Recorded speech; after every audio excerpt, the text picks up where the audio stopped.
Tetapi hari ini saya justru ingin berbicara tentang kematian yang berkualitas. Jangan hanya hidup saya yang berkualitas, mati tidak berkualitas.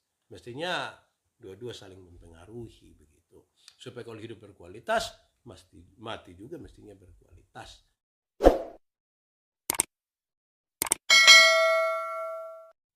Mari kita angkat hati kita berdoa untuk belajar dari firman Tuhan. Mari berdoa. Ya Tuhan Allah, bersyukur kepadamu memberkati hamba-Mu yang akan menyampaikan firman. Bagian-bagian yang menjadi bagian kami, Tuhan tolong supaya dengan baik kami melakukannya. Karena Tuhan selalu memberikan yang terbaik bagi kami. Terima kasih, jauhkanlah semua penggoda pencobaan. Biar dalam damai sejahtera-Mu kami belajar firman Tuhan. Terpujilah nama-Mu Tuhan. Kami rindu pada firman-Mu. Di dalam nama Yesus, firman yang hidup itu kami berdoa. Amin. Bapak Ibu Saudara-saudara yang dikasihi dalam Tuhan Yesus, saya ajak kita merenungkan satu bagian pembacaan Alkitab sebagaimana tertulis dalam Kisah Para Rasul pasal 12 ayat 1 sampai 3 dilanjutkan ayat 17 sampai ayat 23 ya. Kira-kira pada waktu itu Raja Herodes mulai bertindak dengan keras terhadap beberapa orang dari jemaat. Ia menyuruh membunuh Yakobus saudara Yohanes dengan pedang. Ketika ia melihat bahwa hal itu menyenangkan hati orang Yahudi, ia melanjutkan perbuatannya itu dengan menyuruh menahan Petrus. Waktu itu hari raya roti tidak beragi. Mari kita lanjutkan ke ayat yang ke-17. Ayat yang ke-17 sampai ayat yang ke-23. Tetapi Petrus memberi isyarat dengan tangannya supaya mereka diam. Lalu ia menceritakan bagaimana Tuhan menuntunnya keluar dari penjara, katanya. Beritahukanlah hal ini kepada Yakobus dan saudara-saudara kita. Lalu ia keluar dan pergi ke tempat lain. Pada keesokan harinya gemparlah prajurit-prajurit itu. Mereka bertanya-tanya apakah yang telah terjadi dengan Petrus. Herodes menyuruh mencari Petrus, tetapi ia tidak ditemukan. Lalu Herodes menyuruh memeriksa pengawal-pengawal itu dan membunuh mereka. Kemudian ia berangkat dari Yudea ke Kaisarea dan tinggal di situ. Herodes mati. Herodes sangat marah terhadap orang Tirus dan Sidon. Atas persetujuan bersama mereka pergi menghadap dia. Mereka berhasil membujuk Blastus, pegawai istana raja, ke pihak mereka. Lalu mereka memohonkan perdamaian karena negeri mereka beroleh bahan makanan dari wilayah raja. Dan pada suatu hari yang ditentukan, Herodes mengenakan pakaian kerajaannya lalu duduk di atas tahta dan berpidato kepada mereka, dan rakyatnya bersorak membalasnya. Ini suara Allah dan bukan suara manusia. Dan seketika itu juga ia ditampar malaikat Tuhan, karena ia tidak memberi hormat kepada Allah. Ia mati dimakan cacing-cacing. Demikian firman Tuhan. Berbahagia setiap orang yang mendengar firman, memelihara dan melakukan di dalam hidup setiap hari. Shalom, damai sejahtera selalu buat kita semua. Di kesempatan hari ini saudara-saudara mohon maaf buat kita semua, kan saya akan bicara satu hal yang banyak orang takut. Tapi saya harus bicara berdasarkan pesan-pesan firman ini. Saya akan berbicara tentang kematian. Bukan untuk apa-apa, tapi biarlah kita memahami sesuatu di dalam Tuhan. Kenapa? Karena semua orang akan mati. Siapapun mati. Orang kaya mati, orang miskin juga mati. Orang kota mati, orang kampung juga mati. Semua orang pada mati habis. Ya kan? Atau siapa bisa menghindar dari kematian? Bahwa kalau kematian itu bisa dihindari, bahwa kalau kematian itu bisa dibeli, barangkali orang-orang kaya sudah beli habis itu kematian. Yang mati tinggal orang susah sengsara semua. Tapi ternyata tidak bisa. Semua orang akan berhadapan dengan itu. Pembacaan yang tadi kita baca, menurut Kisah Para Rasul pasal 12 ayat 1 sampai 3 dilanjutkan ayat 17 sampai ayat 23, menceritakan kepada kita tentang kematian juga, tetapi ada sisi-sisi yang berbeda dari paling tidak kematian itu. Supaya apa? Seringkali kita baru mendengar tentang kualitasnya kehidupan. Hidup yang berkualitas. Tetapi hari ini saya justru ingin berbicara tentang kematian yang berkualitas. Jangan hanya hidup saya yang berkualitas, mati tidak berkualitas. Mestinya dua-dua saling mempengaruhi begitu. Supaya kalau hidup berkualitas, mati juga mestinya berkualitas. Saya mulai dari sebuah kematian yang sia-sia.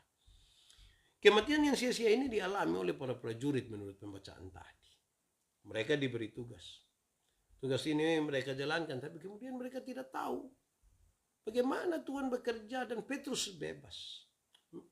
Petrus bisa keluar. Akhirnya marahlah Herodes. Dibunuhlah ini orang. Mereka mati. Sebenarnya tidak ada daya untuk melawan. Mereka terpaksa masuk dalam apa yang menjadi kebijakan orang lain tentang mereka. Mereka mati dalam seperti mati konyol begitu. Tidak tahu. Harusnya tidak mati. Kalau mau pakai contoh yang lebih gampang itu, saya bilang begini. Katakan orang yang mati dalam ketidaktahuan, mati bodoh itu kira-kira begini. Anak-anak muda, motor itu kan ada ban 2. Lantas mau gaya-gaya jalan pakai ban 1 saja. Tiba-tiba jatuh. Aduh, bodoh sekali. Harusnya kan bisa dihindari. Harusnya kan bisa dilakukan dengan lebih baik. Nah, ini kematian yang tidak berkualitas. Orang tidak tahu kenapa dia mati. Kenapa dia harus mati. Nah, ini bahaya. Kematian yang tidak ada isi sama sekali. Saudara tahu, orang-orang tua itu ketika mereka mau mati atau sudah lanjut usia, mereka bisa mempersiapkan dengan baik kematian mereka. Mereka siap baju, mereka siap pakaian kematian. Mereka janji kepada anak-anak, kalau papa mama ada apa-apa tolong buka saja ya di lemari ini, buffet ini atau apa. Mereka siap hati untuk itu. Kadang-kadang kita dengar ketika ada orang mati kok sepertinya dia sudah siap begitu. Itu jauh lebih baik. Tidak ada sia-sia di situ. Berbanding terbalik dengan kita punya anak-anak orang yang ketika orang teman naik motor sama-sama, yang bawa motor itu dia lari kencang, yang di belakang korek, jangan cepat-cepat. Kenapa? Ini belum menikah ini, belum ada keturunan ini, belum mati. Nah, saudara lihat, sepertinya buat kematian ini jadi sangat tidak berkualitas sekali. Kan dari hidup yang tidak berkualitas. Atau yang kedua, saudara-saudara, kematian Herodes. Pembacaan tadi menceritakan dengan sangat baik bagaimana kematian Herodes itu terjadi.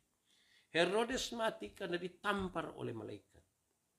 Ini kematian yang mengerikan sekali. Mengerikan dalam pengertian. Dia mati, kalau tadi mati seperti mati konyol saja. Herodes mati dalam sebuah kematian yang sangat tidak berkualitas. Kan dia lebih memilih mati dalam dosa. Memilih mati dalam dosa itu adalah kematian yang sangat tidak berkualitas. Tahu salah. Bayangkan pada posisi hari itu dia betul-betul ingin merampas kemuliaan Allah. Oleh karena bisa bantu orang lain dengan makan minum, lantas dia pikir dia Tuhan. Oleh karena dia punya jasa-jasa, lantas dia mau dia didengarkan saja. Dia kira dia Tuhan. Pada waktu dia pakai jubah kebesarannya dan berpidato, orang-orang bilang ini suara Tuhan. Dia tidak protes sedikit. Dia tidak mau mengklarifikasi itu. Dia terima itu sebagai sesuatu yang baik sekali bagi dia. Lantas kemudian malaikat Tuhan menampar dia dan dia mati. Mati dimakan cacing-cacing. Seluruh kelebihan, kekuasaan, kekayaan yang ada pada dia tidak mampu menahan apa-apa. Ini sebuah kematian yang sangat tidak punya kualitas karena lebih memilih mati dalam dosa.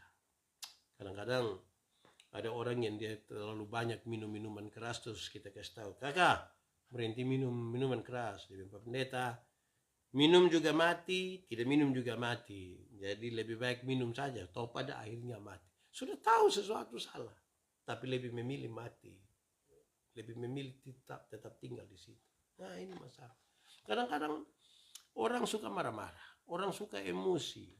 Terus kita kasih tahu dia jangan suka marah-marah, tidak baik bagi engkau punya darah, tidak baik bagi engkau punya kesehatan. Terus dia bilang, ya namanya saya sudah begitu, jadi mau bagaimana? Kalau tidak mau terima, nah tidak usah. Nah, barang yang baik orang kasih tahu itu mestinya diterima.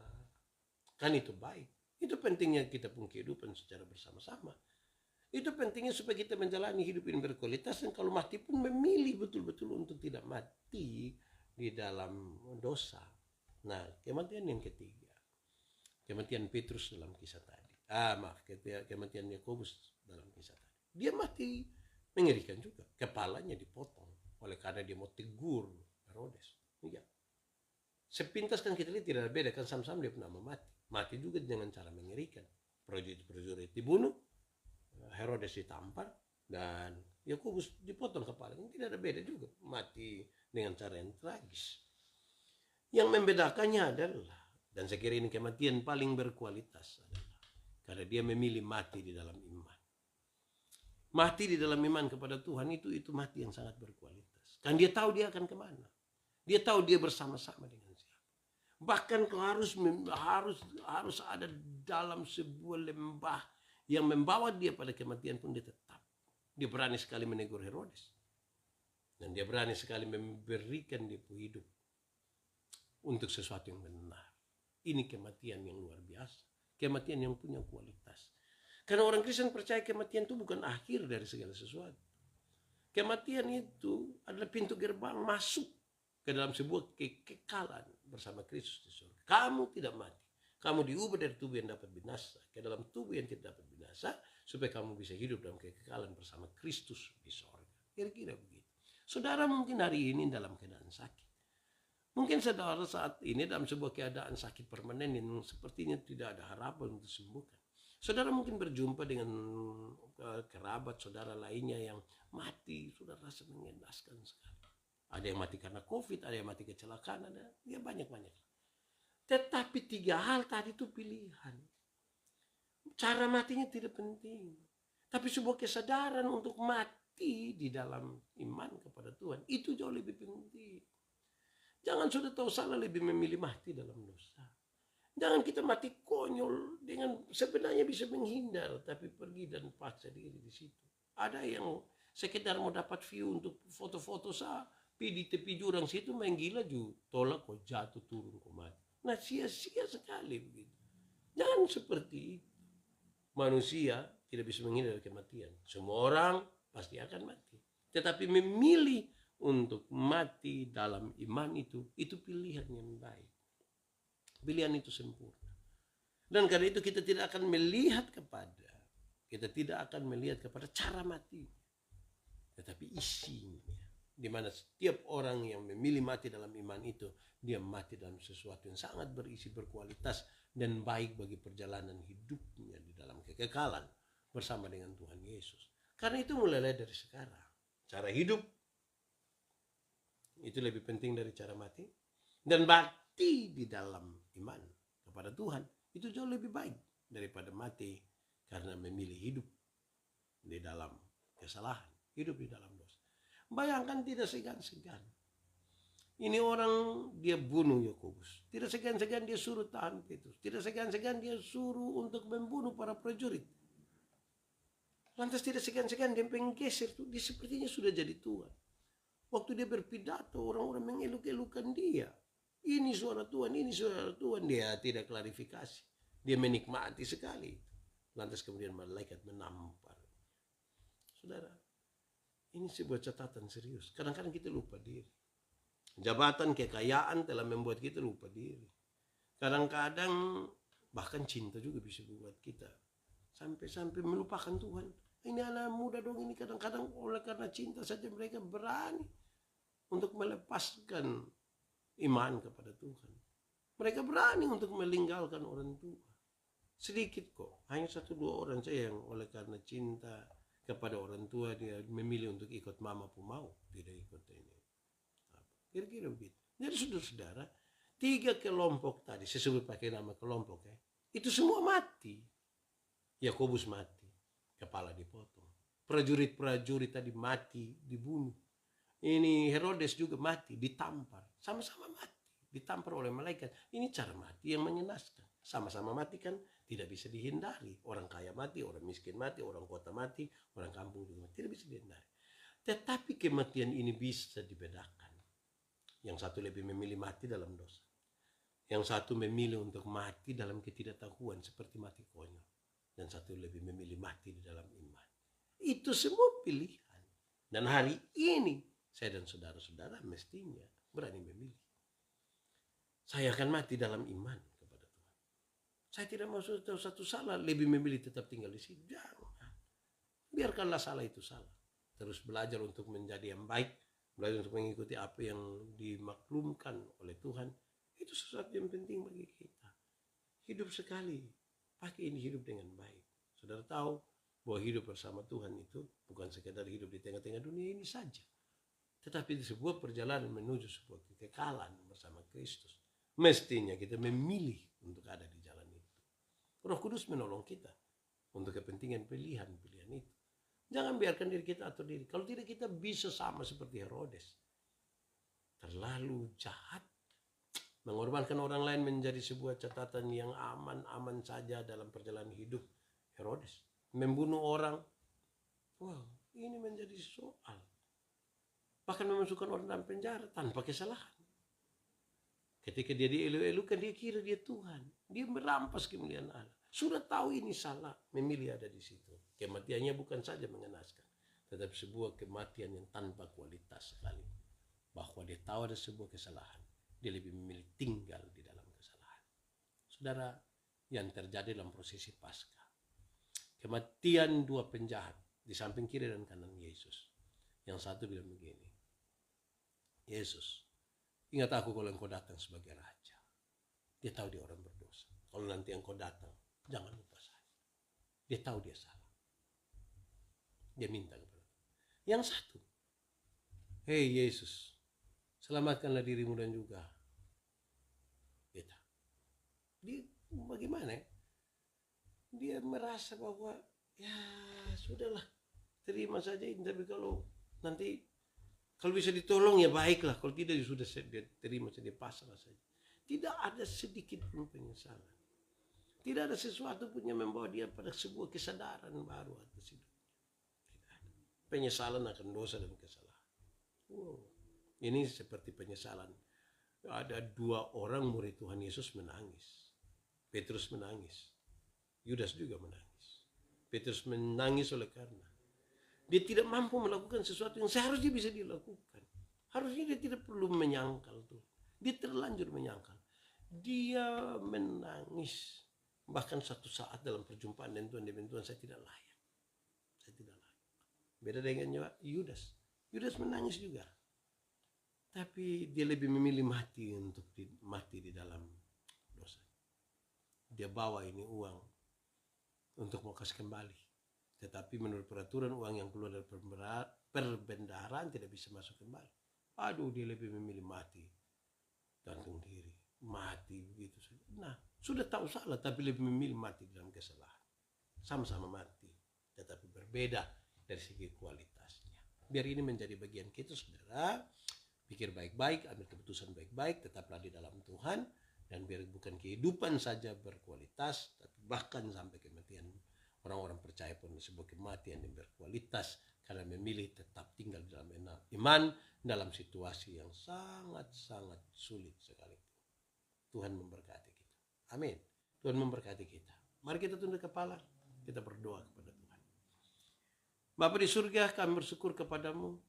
Kami dibukakan pengertian-pengertian bahwa kami memilih mestinya bersama-sama dengan Tuhan mati di dalam iman, supaya kami tidak meninggalkan Tuhan ketika kami hidup dan bahkan ketika kami ada di lorong-lorong kematian sekalipun. Terima kasih buat firman-Mu, biar firman ini akan menjadi pelita bagi kaki kami, terang bagi jalan kami. Diberkatilah semua yang telah mengambil bagian untuk mendengarkan firman ini. Tolonglah kami dalam pergumulan pribadi dan keluarga. Cinta, cita-cita, masa depan, pekerjaan, pasangan hidup, sakit dan penderitaan, masa tua, relasi, semuanya kami gumuli. Tuhan tolong kami. Yang sakit Tuhan sembuhkan. Yang putus asa Tuhan berikan harapan. Yang ragu-ragu kami mohon Tuhan berikan iman. Yang berbeban berat sesuai firman-Mu, Tuhan berikan kelegaan. Dan yang berduka cita, Tuhan memberikan penghiburan sejati bagi mereka. Terima kasih banyak. Diberkatilah kami sekalian. Terpujilah nama Tuhan.